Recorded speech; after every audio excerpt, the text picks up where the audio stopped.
And we are live. Welcome everybody to another Fable Fridays here at A Week in Geekdom. Geo here, and today we're talking Fables, oversized hardcover.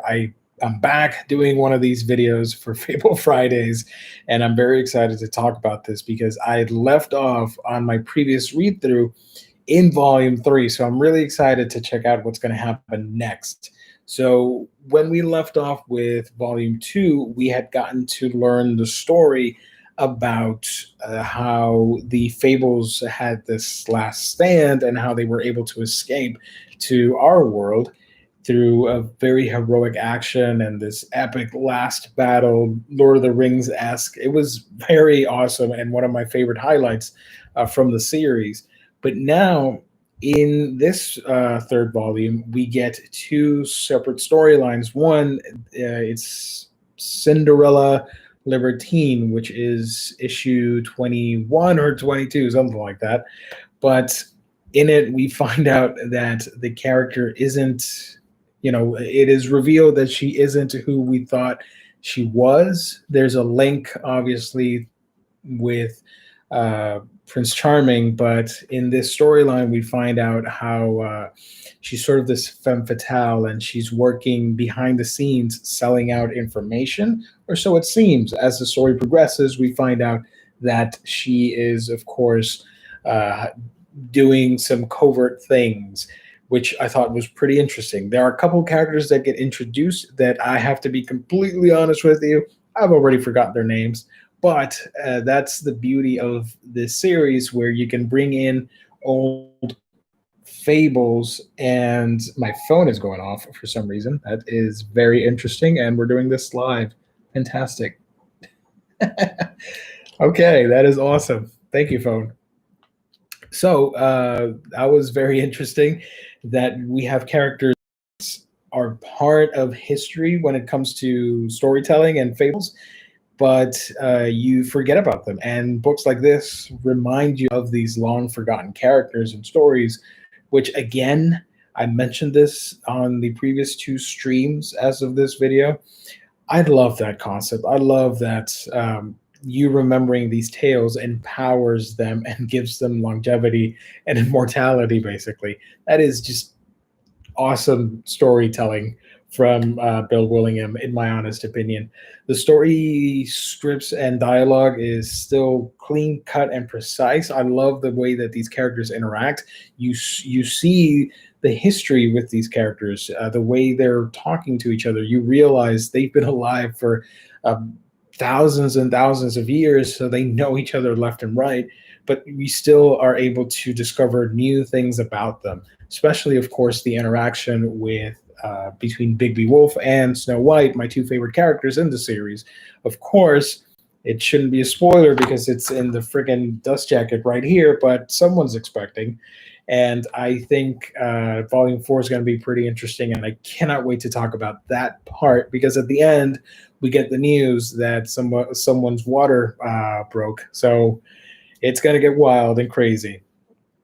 Regarding the storyline, I mentioned the Cinderella storyline, but the big thing that happens in Volume 3 has to be March of the Wooden Soldiers. We get the adversary making his first move in the current time period or timeline, where he's sending his first wave of um, assassins or army or enforcers, if you will.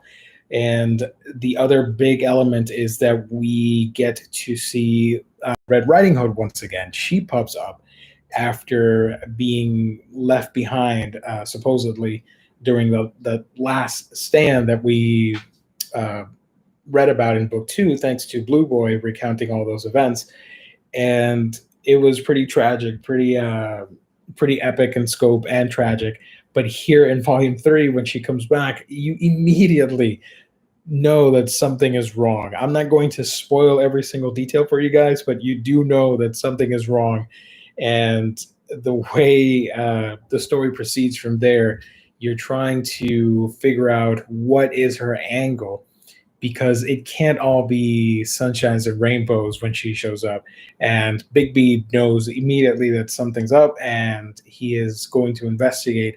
Apparently, they're using a gate through Canada, if I remember correctly, and Bigby's going to go over there and see what happened. When he does travel, he finds out that, um, yeah, they've entered, and it was just a complete slaughter of the defenses that were set up over there. So while he's dealing with that, he informs Snow White of what's happening, and she soon gets a visit from the wooden boys, or the wooden soldiers, and they sort of reminded me. Let's see if I can find some art for you guys here.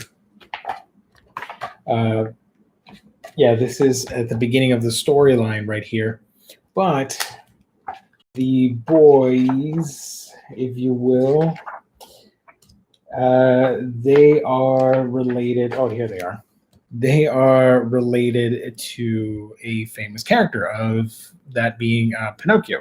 They're made of wood, enchanted wood, and their main mission is to deliver a message to the citizens of Fabletown that the adversary, who is now going by the Emperor, if you will, he wants his assets back, all the magical items that technically didn't belong to him, but still he wants everything that was taken to be returned, as well as the actual fables themselves, which is pretty interesting.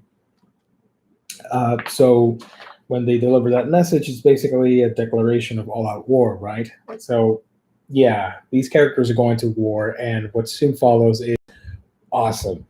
I loved seeing the character of Snow White take the helm and redirect everybody and make this effort to secure the street, make sure the Mundies don't find out, and protect the citizens and fight off this incoming assault from the enemy, which of course are um, the Wood Boys, if you will. I keep calling them Wood Boys, but I want to say Wooden Soldiers. And so as soon as that fight begins, let me show you some of the art that I really liked. I don't want to spoil every single detail. Here's sort of the War Council. There, that's better. Here's sort of that War Council. And when the actual fighting begins, it's all out war, man. It's pretty chaotic in nature. We do lose, unfortunately, some characters, which coming. I had forgotten that several of those characters pass away in the storyline, but still, it was pretty kick-ass, in my opinion, to see this battle take place in the streets, incognito mode, if you will. There's also the fact that Red Riding Hood, when you find out her true motivations and who that character really is, it leads to some really cool foreshadowing and some epic scenes that we don't really get to see, but it's insinuated and we get hints at it, and so we know what happens. And that was easily the coolest part. I loved it so much. So yeah, definitely on that story wise, I was geeking out and seeing all these characters in such an unfamiliar setting of them. They don't really have a land to call home. That's a point that has been explained multiple times in previous issues. They don't have a flag or a country. They're fighting for their right to be alive and to be free. And that is pretty epic in nature. And I love that. I love the speech that is given where, Snow's telling them, like, we have none of that, but we have each other. We're going to fight basically to survive and their right to keep going, which is pretty inspirational. And yeah, the fighting ensues, and it ends in a pretty satisfying way with some really cool scenes, thanks to Snow White, Bigby Wolf, and all these other characters. We also have a running plot thread from the previous volume, of course, after the whole Bluebeard incident. Now, Prince Charming is running for mayor, and he's collecting all the 500 signatures, so he's promising left and right to a lot of people that he's going to fulfill a lot of promises, and he's going to do different things. So we'll see if that happens. Obviously, the race is pretty interesting. Obviously, the current mayor of Fabletown is pretty clueless and doesn't really know what is happening until it's a little bit too late. And, you sort of get to see the start of a civil coup, if you will, politically speaking. Here's some of that wonderful art. If the camera can do its thing right there, perfect. Yeah, I love the art so much. It retains that noir flavor, obviously with more fantastic, magical elements, really spicing things up. So I really enjoyed that. I thought it was really an awesome continuation of the story.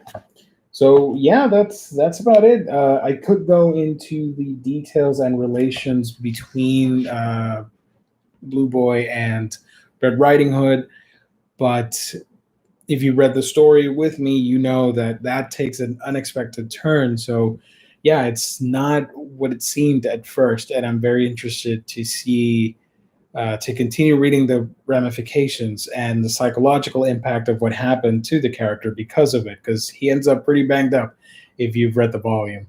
But overall, Fables Oversized Hardcover 3 is pretty fantastic. I loved it so much. The art was on point, the writing was great, the fights, all these characters doing their thing, really cool stuff. Have you guys read this oversized hardcover? I hope you did, because I really tried not to spoil every single aspect of this book. I think I did a good job, maybe.